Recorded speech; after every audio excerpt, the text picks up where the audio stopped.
Good morning students. आज हम civics start करेंगे और इसका चैप्टर 6 पढ़ेंगे, understanding our criminal justice system. When we see someone violating the law we immediately think of informing the police.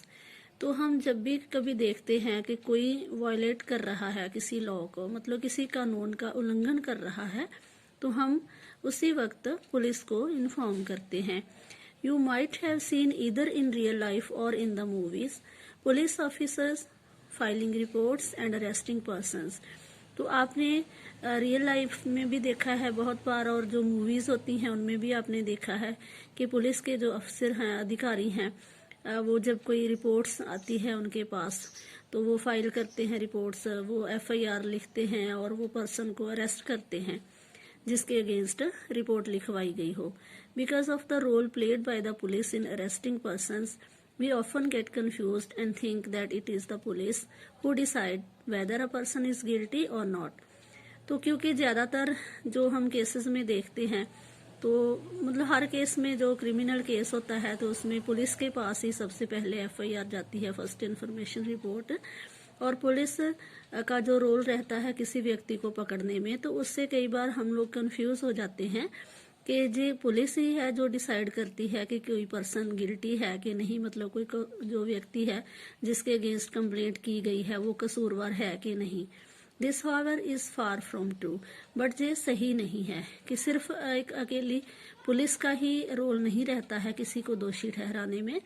After a person is arrested, it is a court of law that decides whether the accused person is guilty or not।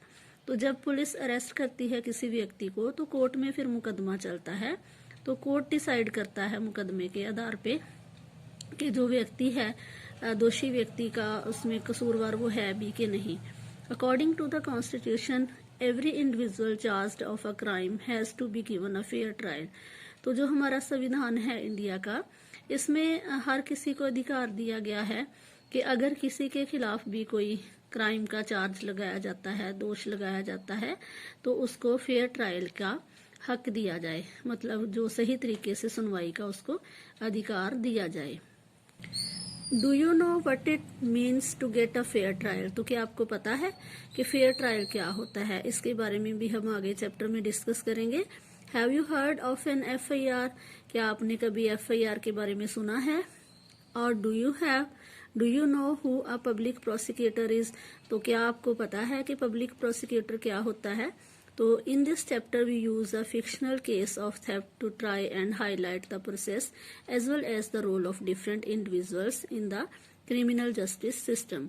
तो इस chapter में हम एक fictional case जो है, काल्पनिक case है चोरी का, उसके जरिए हम बताने की कोशिश करेंगे, देखेंगे, जानेंगे कि डिफरेंट इंडिविजुअल जो इन्वॉल्व रहते हैं किसी भी क्रिमिनल सिस्टम में वो कौन कौन से हैं। Most cases go through a process that is similar to the one discussed in our fictional case. तो बहुत सारे केसेस होते हैं जो इसी प्रोसेस से निकलते हैं जो कि हम इस केस में जानने जा रहे हैं। Therefore, understanding these process as well as the role that different person should play within the criminal justice system is crucial। तो ये जो डिफरेंट पर्सन्स का रोल रहता है किसी भी मसले को जानने के लिए किसी भी प्रोसेस में, ये बहुत ही महत्वपूर्ण होता है। So that if ever the occasion should arise, तो इसलिए कि कभी भी अगर कोई मौका आए, you are aware of the process that should be followed. तो भगवान ना करे कि कभी किसी को किसी इस तरह के केस में फंसाया जाता है जहाँ वो फंस जाता है, तो उनको पता होना चाहिए कि कौन सा प्रोसेस जो है इसमें यूज किया जाता है क्रिमिनल जस्टिस सिस्टम में। तो जिस केस की हम बात कर रहे थे वो ये है कि at their apartment in Mumbai Mrs Shinde is getting dressed. She has been frantically searching for her gold chain for over an hour. तो मुंबई के रहने वाले जो मिसेस शिंदे हैं वो जल्दी में ड्रेसअप हो रही है, वो कहीं जाने के लिए तैयार होना है उन्होंने, और वो फ्रेंटिकली मतलब पागलों की तरह वो सर्च कर रही है अपनी गोल्ड चेन, उसे सोने की जो चेन है वो नहीं मिल रही है और 1 घंटा हो गया है उसे वो ढूंढते हुए। I am sure it was in this drawer, where could it be. तो वो कहती है कि ये इस दराज में होगी, इस ड्रॉर में होगी, और कहाँ पे होगी। तो उधर से उसके हस्बैंड आवाज लगाते हैं, hurry up we are going to be late for the wedding, कि वेडिंग के लिए हम लेट हो रहे हैं। और वो उन्हें बताती है कि I can't find my gold chain, it's not in the drawer. तो वो सारी कहानी बताती है। I suspect that Shanti might have stolen it, she always spends a long time dusting my room. तो वो अपनी मेड शांति पे इसका आरोप लगा रही है, वो शक कर रही है कि वो उसके कमरे में काफी देर तक डस्टिंग करती रहती है, तो शायद ये चेन उसी ने ही चुराई है। Shanti, have you begun to steal no? तो वो शांति से कहती है कि क्या तुमने अब चोरी करना शुरू कर दिया है? And that too my gold chain, bring your trunk, I want to search it, we have called the police, so if you have the chain return it now. तो वो शांति को पूछती है कि क्या तुमने अब चोरी करना शुरू कर दिया है? तो वो कहती है कि हमने पुलिस भी बुलाई है, तो अगर तुमने चोरी की है तो बता दो, वापस कर दो chain. Mrs. Shinde searches Shanti's trunk and finds an envelope with rupees 10,000 in it. तो वो ट्रंक भी उसका देखती है और उसमें 10,000 रुपया मिलता है। He screams at Shanti saying that this is the money she's got from selling the chain. तो वो उस पे चिल्लाती है, वो कहती है कि हाँ यही वो मनी है जो तूने चेन चुरा के हासिल की है। Sam, my brother and I have been saving this money over the last 1 year. We want to buy a bull when we go to the village. Madam, I am innocent. तो वो कहती है कि मैं निर्दोष हूँ, मैं और मेरे भाई ने हमने इकट्ठी की हुई है ये मनी अपनी कमाई से, कि जब हम गांव जाएंगे तो इससे हम बैल खरीदेंगे। Mr Shinde has come to the police station. तो मिसेस शिंदे के हस्बैंड पुलिस स्टेशन जाते हैं। I have come to file an FIR। वो कहते हैं कि मैं एक FIR लिखवाने आया हूँ। There has been a theft in my house, मेरे घर में चोरी हो गई है। My maid Shanti has stolen my wife's necklace. मतलब उनके पास कोई प्रूफ नहीं है कि उसने ही चुराए हैं, लेकिन जस्ट वो पैसों को देख के कि हाँ इसने ही चेन चुराई है और जो पैसे हासिल किए हैं तो वो उस पे ही आरोप लगाते हैं। Sub inspector Rao records mister Shinde's FIR। तो जो वहाँ पे इंस्पेक्टर हैं वो मिस्टर शिंदे की FIR लिख लेते हैं। Mister Shinde returns with sub inspector Rao. तो वो सब इंस्पेक्टर राव के साथ आते हैं वापस। I will now write the statements that Mr and Mrs Shinde make about this theft. तो वो उन दोनों की, मिस्टर मिसेस की जो चोरी के बारे में स्टेटमेंट है वो लिखते हैं। Let me seal the envelope that has the money and take it with me as evidence.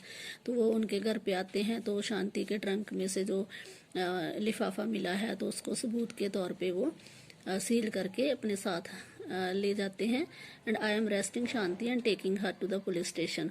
तो वो कहते हैं कि मैं अरेस्ट कर रहा हूँ शांति को और अपने साथ लेके जाऊंगा। सुशील, शांति's brother arrives and pleads with SL Rao to release Shanti. तो सुशील जो कि शांति का भाई है वो आता है और वो कहता है इंस्पेक्टर से कि वो शांति को रिहा करें। She has been arrested for the theft of a gold chain. You can go to court and get a bail order. तो सब इंस्पेक्टर कहता है कि उसके ऊपर चोरी का इल्जाम लगा है, तो तुम कोर्ट जा सकते हो अगर तुम उसकी जमानत चाहते हो तो। But where will I get the money to hire a lawyer. तो वो कहता है, गरीब व्यक्ति है, कहता है कि मैं पैसा कहाँ से लाऊंगा वकील हायर करने के लिए। And who will stand as surety for her. और उसके लिए जो बेल की जमानत के तौर पर जो कुछ पैसे देने होते हैं वो कौन देगा। You have taken all of our savings and sealed it. तो वो कहता है कि जो भी हमारी सेविंग थी वो तो आपने रख ली है और सील कर ली है। Although the court granted bail to Shanti after a month, she was unable to get anyone to stand surety for her for ₹20,000। तो उसको बेल तो मिल जाती है, लेकिन वो तभी रिहा हो सकती है जब श्योरिटी के तौर पे 20,000 रुपया जमा करवाया जाएगा, लेकिन वो कौन देगा, कहाँ से देगा। तो she therefore continue to be in jail. तो इसके लिए उसे जेल में ही रहना पड़ता है। She is very traumatized. वो बहुत सदमे में चली जाती है। She is worried about what will happen during the trial. तो फिर उसे पता है कि अब उसके ऊपर मुकदमा भी चलेगा तो उसमें क्या होगा, तो वो काफ़ी इससे सदमे में है। What will happen to me? I haven't done anything wrong and yet I am behind bars just because madam suspects me. And the money that we have been saving, will I ever get it back?